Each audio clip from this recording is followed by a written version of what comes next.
La regata è una parte, seppur la parte più importante della manifestazione, però pur sempre una parte, perché poi in realtà mi devo confrontare con quello che è tutto il resto, no? Quindi il villaggio, gli sponsor, la partecipazione del pubblico, gli eventi collaterali a terra e a mare, insomma, e quant'altro. Quindi tutto il resto è andato benissimo, grandissima affluenza di pubblico, grandissimo spettacolo per i concerti, il jazz, i concerti di Elio e le Storie Tese, i Club Dogo e quant'altro.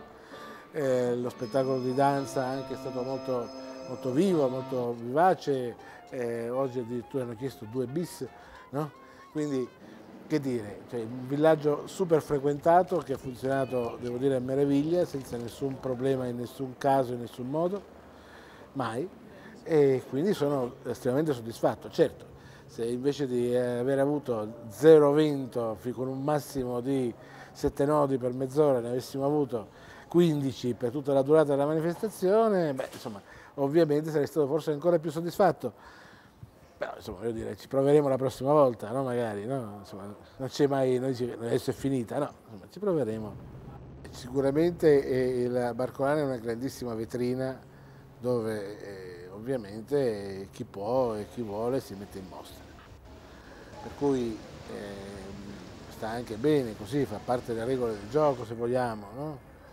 Accanto a questi super mega yacht super tecnologici abbiamo poi anche l'equipaggio che va in barca con la pasta asciutta e se la fa anche a bordo, insomma, no? Quindi oggi mi ricordo c'erano della gente che faceva addirittura il bagno, insomma, no? Quindi mangiavano pasta asciutta, si buttavano a mare incuranti del blocco intestinale. Quindi voglio dire, questa è la Barcolana, insomma, fa parte, comprende tutto, comprende l'equipaggio di dilettanti che si diverte così in una giornata di sole, equipaggio super professionisti con la barca super tecnologica che si mette in mostra in vetrina.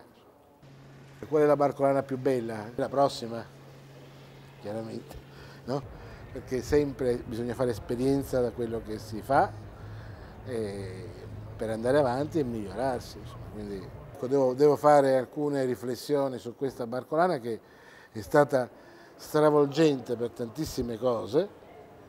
Quest'anno abbiamo cambiato tantissime cose nel palinsesto classico canonico della Barcolana, abbiamo aggiunto delle manifestazioni, non ne abbiamo tolte nessuna e questo ha comportato sicuramente dei problemi logistici e anche organizzativi impegnativi e quindi bisognerà fare delle riflessioni profonde sulla